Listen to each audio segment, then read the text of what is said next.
Muito bom dia, queridos irmãos e irmãs. Estamos nesta sexta-feira, 25ª semana do Tempo Comum, meditando e orando com a palavra do Santo Evangelho de hoje. Eu lhe convido a estar conosco nesses minutos preciosos. O Senhor esteja convosco. Ele está no meio de nós. Proclamação do Evangelho de nosso Senhor Jesus Cristo, segundo Lucas. Glória a vós, Senhor. Aconteceu que Jesus estava rezando num lugar retirado e os discípulos estavam com ele. Então Jesus perguntou-lhes: quem diz o povo que eu sou? Eles responderam: uns dizem que és João Batista, outros que és Elias, mas outros acham que és alguns dos antigos profetas que ressuscitou. Mas Jesus perguntou: e vós, quem dizeis que eu sou? Pedro respondeu: o Cristo de Deus. Mas Jesus proibiu-lhes severamente que contassem isso a alguém. E acrescentou: o Filho do Homem deve sofrer muito, ser rejeitado pelos anciãos, pelos sumos sacerdotes e doutores da lei. Deve ser morto e ressuscitar no terceiro dia. E esta é a palavra da salvação. Glória a vós, Senhor. Meus queridos, continua a pergunta fundamental que já havia aparecido no Evangelho de ontem, quinta-feira, quando Herodes Antipas, querendo conhecer Jesus, se perguntava: mas quem é esse homem, já que eu mandei degolar, assassinar João Batista? Essa curiosidade de Herodes Antipas, ela se repercute em todo o povo da Galileia. E agora é o próprio Cristo que faz uma sondagem, querendo saber dos seus discípulos, dos seus seguidores mais imediatos, o que o povo diz a respeito dele. Fica claro que o povo não sabe em profundidade quem é Jesus, e muito menos os discípulos. A resposta de Pedro não deve nos enganar. Pedro só consegue responder que Jesus é o Cristo de Deus porque Jesus estava rezando quando ele pergunta aos discípulos quem ele era para o povo. E é somente o evangelista Lucas que coloca esse detalhe da oração de Jesus, nesse princípio. Então, veja bem, pela oração, os discípulos são capazes de dizer a Jesus quem ele é, mas somente pela graça concedida pela oração. Porque a revelação de quem é Jesus não é algo fácil. Mesmo para nós hoje, é muito simples eu dizer de boca para fora: não, Jesus é o Filho de Deus, Jesus é o Salvador do mundo, Ele é o Cristo, Ele é o enviado de Deus. E daí? São palavras jogadas ao vento. Se elas não forem acompanhadas, vejam bem, se elas não forem acompanhadas de uma fé sólida em Jesus. Vou ser mais concreto. Se eu, na minha vida, no meu dia a dia, eu não vivo conforme Cristo pede que eu viva, eu estou negando com minha prática, negando com minhas atitudes e ações, aquilo que eu professo com os meus lábios. Os meus lábios podem até pronunciar que Jesus seja o Filho de Deus, que Jesus seja o Messias, o Salvador do mundo. Mas, na prática, se as minhas atitudes não espelham a vontade dele, se eu não consigo realizar na minha vida concreta aquilo que ele impede de mim, eu o estou renegando com as minhas atitudes e ações. E para Jesus o que importa é aquilo que eu faço, não aquilo que eu penso, não aquilo que eu falo. Em outras passagens do Evangelho ele já disse: naquela hora muitos me chamarão Senhor, Senhor, mas eu não os reconhecerei, porque eles não têm a bondade no seu coração. Então é muito importante que a gente se dê conta disso. Para o povo, Jesus é um profeta, é um homem enviado por Deus, nada mais que isso.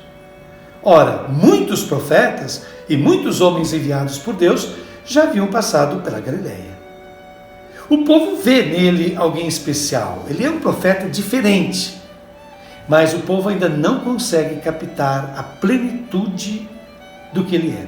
E é interessante o fato de Jesus pedir que os discípulos não divulguem para o povo quem ele é. Não diga para o povo que ele é o Cristo, Não digam para o povo que ele é o Filho de Deus. Jesus proíbe terminantemente os seus discípulos de falarem disso com o povo. Por quê? Justamente por causa do tipo de Messias que ele é. O povo esperava um Messias muito diferente de Jesus. Jesus queria que o povo fosse descobrindo, no seu contato com ele, que tipo de Salvador ele era. Porque no versículo 22, que encerra essa passagem de hoje, diz assim: o Filho do Homem deve sofrer muito, ser rejeitado pelos anciãos, pelos sumos sacerdotes e doutores da lei. Deve ser morto e ressuscitar no terceiro dia. Ora, Jesus não esconde qual será o seu destino. Jesus não esconde a humilhação pela qual terá de passar. Jesus não esconde o fracasso, entre aspas, que será a sua missão. Por isso mesmo ele faz questão de deixar bem claro que ele é um Messias completamente diferente, completamente ao contrário daquilo que era a expectativa do povo de Israel. Por isso ele proíbe seus discípulos de falarem nisso. Ele quer que o povo descubra por sua própria conta.